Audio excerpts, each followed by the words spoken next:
అన్యాయం జరగదు. ఈ పొండే సీట్లతోనే 50% యూనిఫామ్ గా అన్ని రాష్ట్రాల్లో పెంచుతామన్నారు. యూపీలో 50% పెంచితే ఆంధ్రప్రదేశ్ లో కూడా 50% పెంచుతారు. అలాంటి అనౌన్స్మెంట్ ఇచ్చి చట్టంలోని పెడతామని చెప్పిన వీళ్ళు రాజకీయ అజెండా కోసం ఈరోజు ఇలాంటి దుర్మార్గం చేసే పరిస్థితికి వచ్చారు. ఇది చాలా బాధాకరం. నేనైతే 3 దశాబ్దాలుగా దీనికోసం పోరాడుతున్నాం. పోరాడి సాధించుకునే ఈ సమయంలో దీన్ని మారుగా చేయడం అనేది చాలా క్షమించరాని నేరం అని కూడా మరొకసారి తెలియజేస్తున్నా. ఈరోజు ఆ పార్టీలు గుర్తుపెట్టుకోవాలి.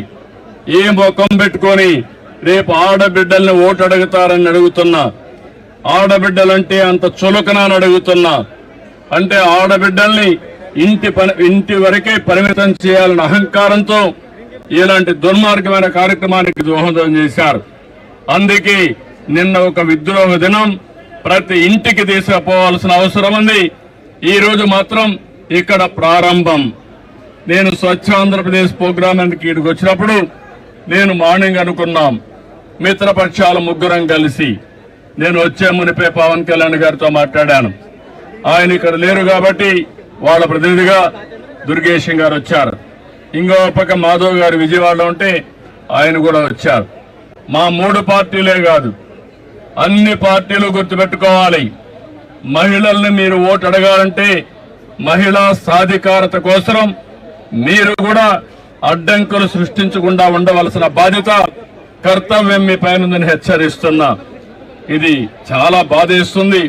తెలుగుదేశం పార్టీ అయితే 2017లో ఆ రోజే చట్టంలో మన అసెంబ్లీలో కూడా చట్టం తీర్మానం చేసి పంపించాం. ఇది 3 దశాబ్దాలుగా ఒకప్పుడు కాంగ్రెస్ పార్టీ ఉన్నప్పుడు కనీసం అసెంబ్లీలో బిల్లు పెట్టలేకపోయారు. అలాంటిది 2023లో బిల్లు ప్రవేశపెట్టారు. కానీ సెన్సస్ చేసిన తర్వాత మళ్లీ దీన్ని అమలు చేయాలని చెప్పి నిబంధన పెట్టారు. కానీ 29కి మహిళలకు రిజర్వేషన్లు చేయాలనే ఆలోచనతో ప్రధానమంత్రి గారు ముందుకొచ్చి ఈరోజు సవరణ బిల్లు తీసుకొచ్చారు. అలాంటి సవరణ బిల్లుని వీళ్ళు కావాలని డిఫీట్ చేయడం, దానికి దుర్మార్గంగా మనం చూస్తే రాజ్యాంగ సవరణకు 2/2 మెజార్టీ ఉండాలి. దాన్ని ఆసరాగా తీసుకుని నిన్నంతా వక్రీకరించే భాషలో మాట్లాడారు. మొట్టమొదటిసారిగా వీళ్ళు చూస్తే వీళ్ళు చెప్పింది దక్షిణ భారతదేశంలో ఉండే రాష్ట్రాలకు అన్యాయం జరుగుతుందని, నార్త్ ఈస్టర్న్ స్టేట్స్ కి అన్యాయం జరుగుతుందని, దానిపైన బేషరతుగా పార్లమెంట్ లో ప్రజల సమక్షంలో అందరికి అర్థమయ్యేట్టుగా చెప్తే దాన్ని వదిలిపెట్టి ఇంకా లేనిపోని సాకులు పెట్టి బిల్లుని డిఫీట్ చేయడం అనేది చాలా బాధేస్తుంది. నేను చూశాను, అపోజిషన్ పార్టీస్ అన్ని విర్రవీగిపోయారు. మేము ఇష్ట ప్రకారం చేస్తాం అనే విధంగా ముందుకు పోయారు. అంటే మీరు ప్రజలు ఎన్నుకుంటే చట్టసభల్లోకి వచ్చారు.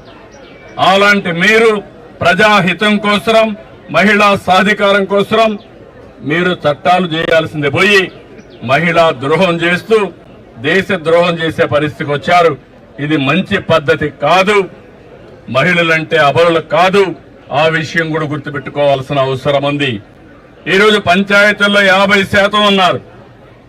కాలేజీల్లో ఉద్యోగాల్లో 33% ఉన్నారు. ఎక్కడ మహిళలున్నా సమర్థవంతంగా పనిచేస్తున్నారు. అలాంటి మహిళలు చట్టసభల్లో కూడా వస్తే సముచిత గౌరవం జరుగుతుంది, అభివృద్ధి జరుగుతుంది, అందరికీ న్యాయం జరుగుతుందనే ఉద్దేశంతో ఈ బిల్లు తీసుకొస్తే ఎన్నో ఆశలు పెట్టుకున్నారు మహిళలందరూ. మళ్లీ కించపరిచే విధంగా, మహిళల యొక్క ఆత్మాభిమానాన్ని దెబ్బతీసే విధంగా ఈరోజు ఆ బిల్లును డిఫీట్ చేశారు. ఇది క్షమించరాని నేరం. దీనికి నిరసనగా ఈరోజు నిడదవోలులో ప్రారంభం. ఈ ప్రారంభం ముందుకు తీసుకుపోతాం తప్ప వదిలిపెట్టే సమస్య లేదు. వీళ్లకు చేసిన ద్రోహానికి ఆ పార్టీలకి రాబోయే రోజుల్లో డిపాజిట్స్ రాకుండా చేయాల్సిన బాధ్యత మనందరిపైన ఉందని చెప్పి తెలియజేసుకుంటూ, అప్పుడే ఈ మహిళలకి న్యాయం జరుగుతుంది. వీళ్ళు ఒక విధంగా చెప్పాలంటే వీళ్ళ ఇంట్లో ఉండే ఆడబిడ్డలు కూడా పైకొస్తే చూడలేనటువంటి ద్వేషం వీళ్ళకుంది. అంటే వీళ్ళ ఆధిపత్యం అది పోవాలి. అందరూ సమానం. మన ఆడబిడ్డలను మనం గౌరవించకపోతే ఎవరిని గౌరవిస్తామని అడుగుతున్నా.